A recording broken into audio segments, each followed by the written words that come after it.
What's going on, YouTube? As you can see, been sanding on the truck, trying to get it ready for its fresh respray for mini gnats and Battle in Bama coming up. Got most of the bed sides are pretty good. I don't have to do much touch up there. Got a little touch up I need to do across the top of this bed rail. It's got a couple of waves in it. This corner here has always been kind of a problem area. I'm gonna see if I can't smooth that out. I got a little spot, low spot there, a little low spot there. I think that one's already coming out, but I got these two down here, one there, and then I'm gonna try to work on this little dented area. This one's gonna be real challenging in that body line. I don't have any body work on this side of the bed. Haven't sanded the door. I got a little ding right there. Almost done with the hood. I bought some sawhorses today so I can get the hood off. Painted up in here. Got the core support and everything looking pretty good.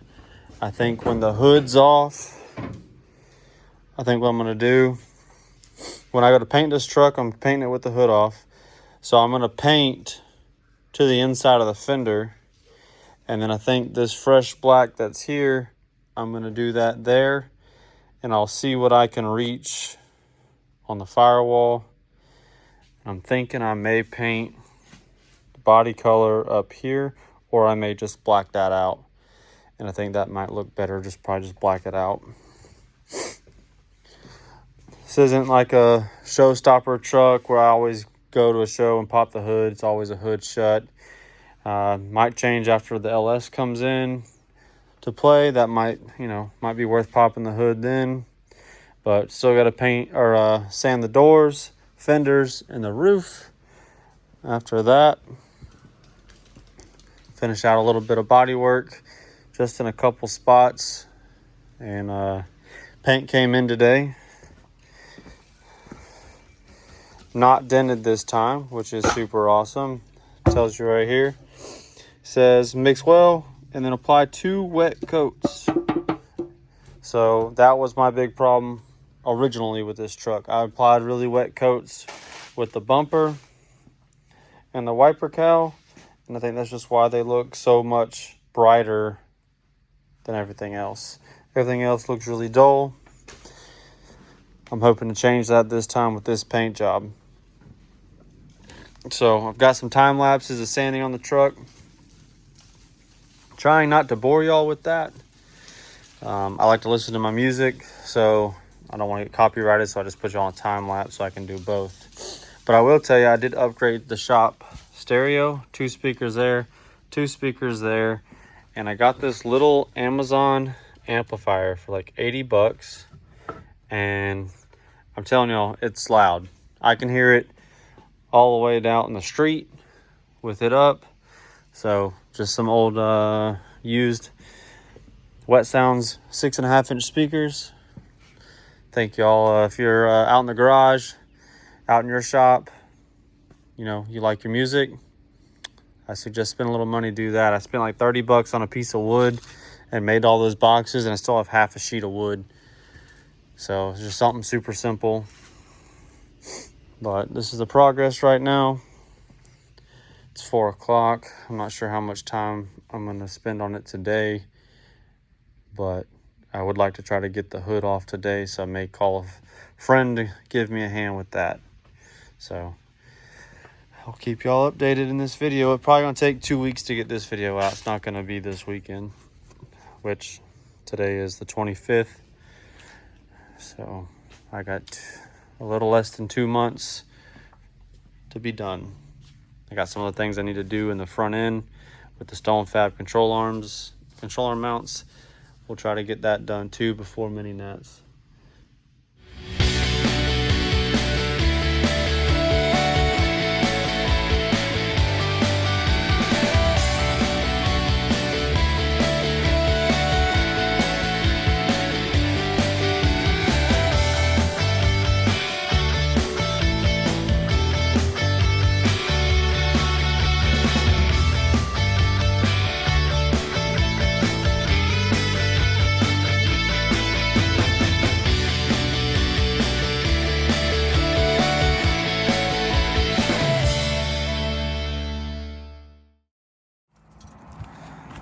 Today at the junkyard, found some electric fan kit on a four-wheel drive truck.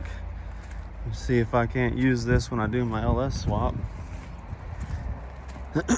Also got a new taillight harness because mine, the clips are broken that hold the taillights. So now we're looking for a headlight harness.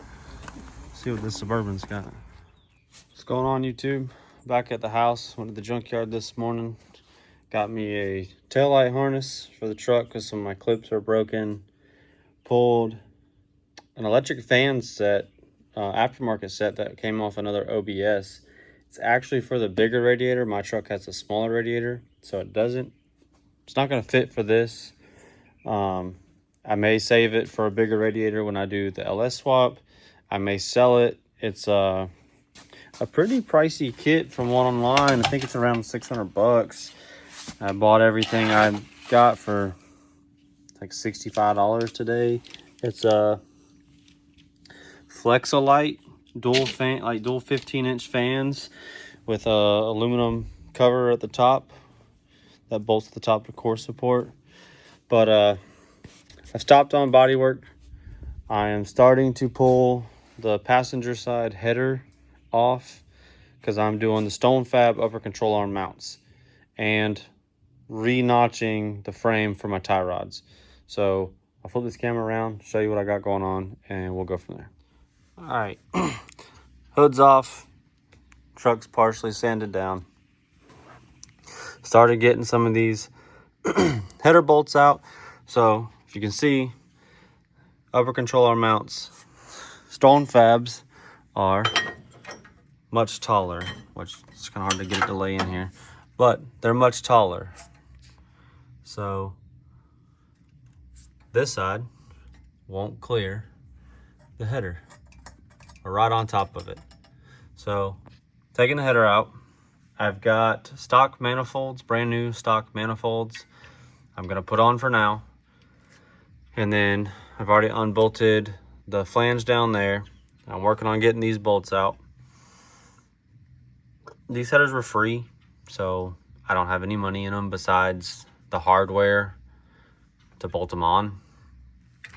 I'm not partial to them. They don't mean anything to me. I know when I got them, I had to weld up some cracks and stuff in them, but this is that infamous suspension control arm. All we're doing is coming up 2 inches. It'll help with the camber. It'll help with alignment. If you can see this old bracket, I built a funky shock bracket and it went down to the lower control arm, and it kind of worked until it didn't. So I took it out. Not even running shocks on the front of this truck. It rides great. It doesn't bounce a bunch. I think it rides good. It's not necessary for me. Somebody else might say otherwise. So I will be cleaning this up while I'm here. So we're gonna start. We're gonna cut one off, leave the other one on, so that way we can keep everything in line. Bolt this side in once it's welded, then go to that side. So I'll show you all in just a little bit when I get the control arm loose and everything's ready to come out. On the other note, I got this side of the bed sanded.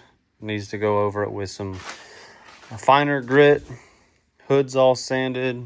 Most of this is sanded. I still got to fix this little area, this little dent there.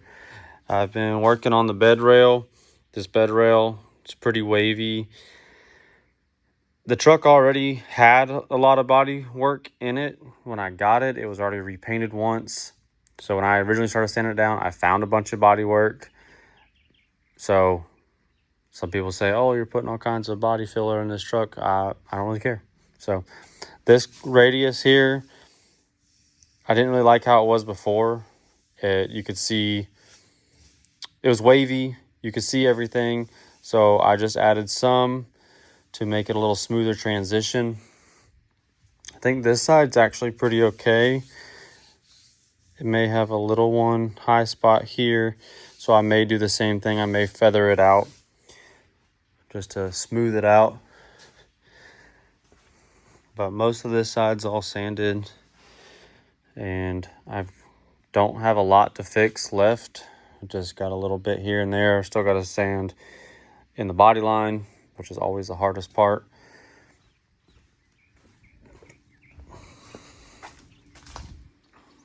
Repainted all this. I think that looks good. The smooth wiper cowl, I ran out of paint, but I am painting all of this because it's mounted here, so it comes in just like this, and it leaves this exposed here in the front, and I didn't really like the way it looked because it was really old, crappy paint, and just rather it be black, a little less noticeable. When I originally did the hood, I still had hood springs, so I cut these out for the springs to fit. Now I got wham rods, the little gas shocks, so the hood doesn't open like super high, it just opens a little bit. So I'm going to weld these in, and I got to cut this ear off because it hits right here and pushes that down. So got to do that on both sides. I just figured might as well start doing this before it gets painted, so it's all done. So this side has no problem clearing. There's nothing for it to hit. All of it has plenty of clearance. So in case you didn't know, most of these, actually these trucks, the motor is offset to the passenger side, so you have a lot more room on the driver's side. LS swap, I've got some tips and tricks on headers that should fit or very little modification. So this side's just way more crammed, but we'll get it. If you had stock manifolds, exhaust manifolds, you probably won't have this problem. But once I get this out, I'll show you. You'll see everything. You'll see the difference. So let me get back to it. All right. Headers out. Knuckles disconnected. Loosen up the brake line bracket so it's not too tight. Just did a little inspection on this bag. That little bit of rub is okay, but there's another one down here that's pretty deep.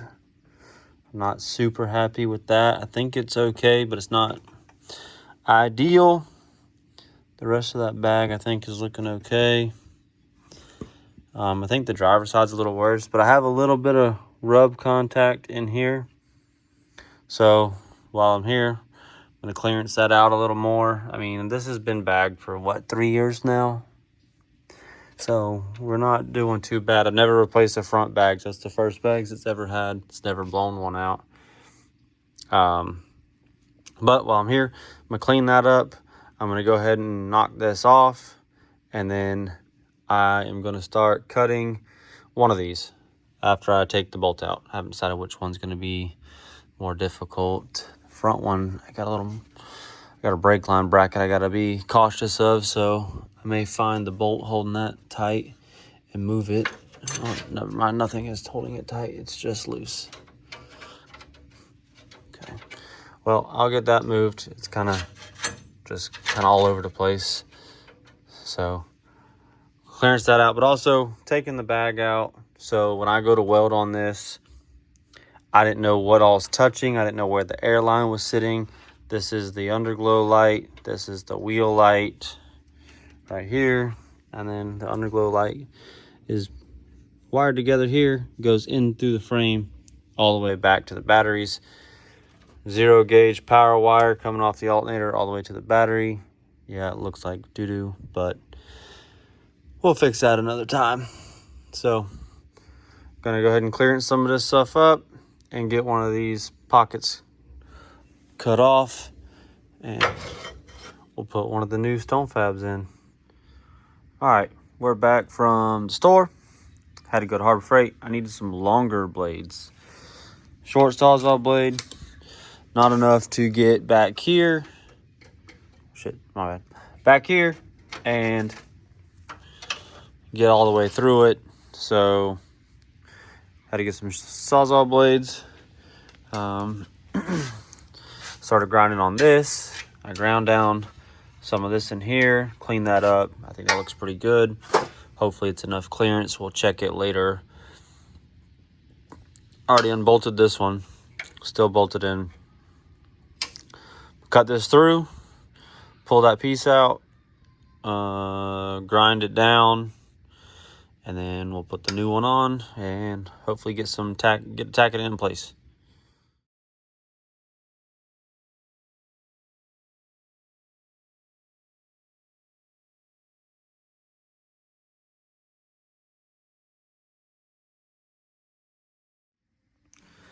What's going on? I didn't film anything today. I didn't do anything today, but last night you saw I welded this one in. I went ahead and welded them both in, got them in place. I used, I don't know where it's at. I used something like that. This piece of square tubing, aluminum square tubing, to kind of keep these level with each other as far as the distance. So the original ones, your factory ones, are pretty close to being exactly square. I checked the driver's side. It's very close from all four touching, but I put the control arm in just to make sure everything will bolt up and can be adjusted. Still got to do this pocket. Ordered exhaust studs for the stock manifolds. So I've got gaskets and stuff, but there's the stock manifold. Still got to do the other side, but you guys can kind of see that in there. I was really motivated yesterday to come out here this morning. Just wasn't feeling it after I got up. I just decided to take a day off. So stock pieces are out here. Cut off. Junk, don't need it.